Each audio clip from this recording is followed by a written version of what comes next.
Hey good morning guys, welcome to my channel wise life advice. कैसे हैं आप लोग?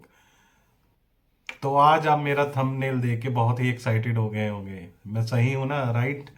और ये है ही ऐसा। आप अपने पैसों को कैसे पंख लगाएं।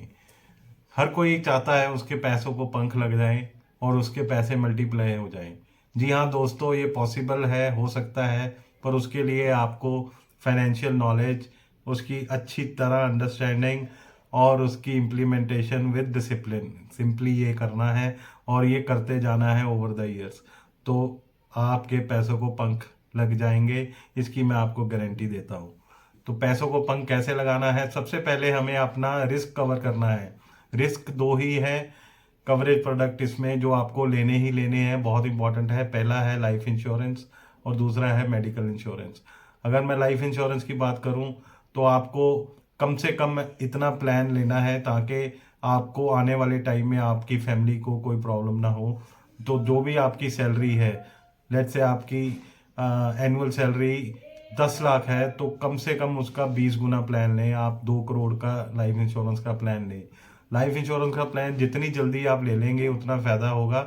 और एक चीज़ ध्यान में रखनी है दोस्तों, ये आपका रिस्क कवरेज है, ये इन्वेस्टमेंट नहीं है। लाइफ इंश्योरेंस को कभी इन्वेस्टमेंट के हिसाब से नहीं लेके चलना। आपको कभी भी एंडोमेंट प्लान या मनी बैक गारंटी प्लान कहते हैं जिसे, या ULIP unit link insurance plan, वो उसमें नहीं जाना। क्योंकि वो इक्विटी में पैसा इन्वेस्ट करते हैं, उसमें चार्जेस बहुत ज़्यादा होते हैं। और मेन जो सबसे इम्पोर्टेंट बात है, उसमें आपको ज़्यादा बड़ा कवर नहीं मिलता। उसमें कवर आपको 20 30 50 लाख का मिलेगा, जो ना होने के बराबर है। अगर आपने इन्वेस्टमेंट ही करनी है तो उसके लिए और बहुत बढ़िया इंस्ट्रूमेंट्स हैं, जिसकी मैं इसी वीडियो में आगे चल के बात करूँगा। सेकंड है, लाइफ इंश्योरेंस के बाद आता है मेडिकल हेल्थ पॉलिसी। ये बहुत इंपॉर्टेंट है। मेडिकल कॉस्ट इंडिया में 14-15% के दर से महंगी होती जा रही है साल दर साल। तो आपको एक ऐसा प्लान लेना है जिसमें आपकी कवरेज हो जाए और आपकी फैमिली की भी। तो फैमिली फ्लोटर प्लान सबसे इम्पोर्टेंट है।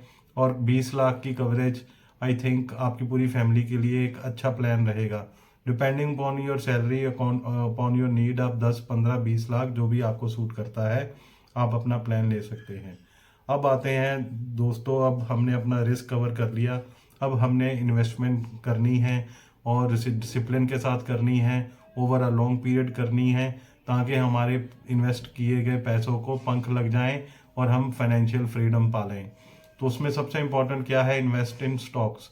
डायरेक्ट स्टॉक मार्केट में इन्वेस्ट करें, जो एक बहुत अच्छा ही विकल्प है, सबसे इम्पोर्टेंट है। अगर आप यंग में ही आप अच्छी किताबें पढ़ें, how to invest in stock market, financial किताबें पढ़ें स्टॉक मार्केट्स पे, तो एक अंडरस्टैंडिंग ले। Over the period of time आप स्टेप बाय स्टेप इन्वेस्ट करें। शुरू में आप blue chip companies, high market cap या जो अच्छी ग्रोथ कंपनीज हैं उनमें इन्वेस्ट करें। फिर उनको आप धीरे धीरे एवेलुएट करें and with in 3 4 5 year down the line आप एक्सपर्ट हो जाएंगे फंडामेंटल एनालिसिस में और परफॉर्मेंस में कंपनी की, और उसकी ग्रोथ में आप देन डिफ्रेंशिएट कर पाएंगे भी आपको कौन सा स्टॉक रखना है। तो इन्वेस्टिंग कोई ओवरनाइट की गेम नहीं है। It is a long process, it is a very hard work also and a discipline approach सबसे इम्पॉर्टेंट है।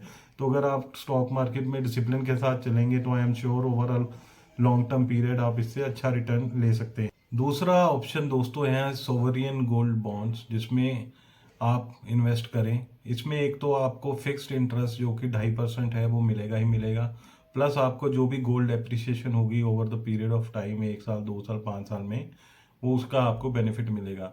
तो गोल्ड में एक्सपोजर बहुत ज़रूरी है। ओवर हम द पीरियड हिस्ट्री में हम देख चुके हैं गोल्ड की प्राइसेस निरंतर बढ़ती है। तो अगर हम गोल्ड होल्ड करते हैं 15 20 30 साल तो हमें अपनी कैपिटल में बहुत अच्छा एप्रिसिएशन मिलता है। तीसरा जो सिंपल काम कर सकते हैं, आप ऑटो स्वीप ऑप्शन लें अपने सेविंग अकाउंट में। ऑटो स्वीप ऑप्शन का क्या मतलब है? जब भी आपके अकाउंट में पैसा आता है वो ऑटोमेटिकली एफडी में चला जाता है, और जब आपको ज़रूरत होती है विद इन मिनट्स आप वो एफडी से अपना पैसा वापस अपने अकाउंट में ले सकते हैं। तो इसमें क्या है, सेविंग अकाउंट में 2.5 3% से ज़्यादा इंटरेस्ट नहीं मिलता। बस इस केस में आपका जो पैसा सेविंग अकाउंट में पड़ा है उस पर आप 5 6% तक इंटरेस्ट, और कुछ केसेस में 7% तक कुछ बैंक्स में है, आप इंटरेस्ट ले सकते हैं। तो ये एक आपको एडिड एडवांटेज होगा तो इसका ये काम करने से। उसके बाद है ऑलवेज बाय म्यूचुअल फंड। जो भी आप बाय करते हैं वो आप डायरेक्ट प्लान में इन्वेस्ट करें। डायरेक्ट प्लान मतलब ये है बीच में कोई ब्रोकर ना हो, कोई आप डायरेक्ट म्यूचुअल फंड या ऑनलाइन डायरेक्ट खरीदें फंड हाउस से, या फिर आप कुछ पोर्टल्स है जैसे जीरोडा, उससे भी आप डायरेक्टली बाय कर सकते हैं। तो इसमें जो बीच में कमीशन है उससे आप बचते हैं, प्लस आप रिसर्च करके जो बेस्ट परफॉर्मिंग फंड है पिछले 4 साल में 5 साल में, जिसकी क्रेडिट रेटिंग अच्छी है, स्टार में इसकी क्रेडिट रेटिंग होती है, आप देख सकते हैं कोई 5 स्टार फंड है, कोई 4 स्टार फंड है, depending upon their performance in past year. तो आप स्टडी करके ये खरीदें, डायरेक्ट फंड खरीदें जिसमें आपके पैसे बचते हैं। इंडेक्स फंड और बैलेंस फंड ही ज़्यादातर रिकमेंडेड है। इंडेक्स फंड में बहुत अच्छा रिटर्न्स आ रहे हैं कुछ साल में, तो आप इसको रिसर्च करके इसमें आप इन्वेस्टमेंट कर सकते हैं। देन आपको रिटायरमेंट प्लानिंग जरूर करनी चाहिए। नेशनल पेंशन स्कीम एनपीएस में कुछ पैसा आप डाल के रखें, तो उसमें भी आप एक्सपोजर इक्विटी का लें तो over a period of time उसमें जो आपको रिटर्न है वो 10-11% मिल जाएंगे। तो rather than going for an simple FD, आप नेशनल पेंशन स्कीम में इन्वेस्ट कर सकते हैं। तो एलोकेशन आपको कितनी देनी है म्यूचुअल फंड में या इक्विटी में, इसमें एक सिंपल एज रूल है, 100 माइनस योर एज। अगर आप 25 साल के हैं तो 100 में से 100 माइनस करें तो 75 आता है। तो 75% जो आपका एक्सपोजर है, जो आपकी इन्वेस्टमेंट है, वो इक्विटी में होनी चाहिए। इसमें आप वेरी भी हो सकता है, किसी का risk taking appetite is high, तो वो ये जो 75% है वो 80% 85% तक भी जा सकते हैं। पर एक emergency fund at least 6 months of your monthly salary आप हमेशा मेंटेन करके रखें अपने पास, in case of any exigency और अनसीन इवेंट। कुछ भी ऐसा हो सकता है जिसमें आपको ये पैसे की ज़रूरत पड़ सकती है, मे बी आपकी जॉब जा सकती है, कोई एक्सीडेंट हो सकता है, तो वो 6 महीने का फंड आपके पास हमेशा होना चाहिए to meet that problem, to see that problem in fact.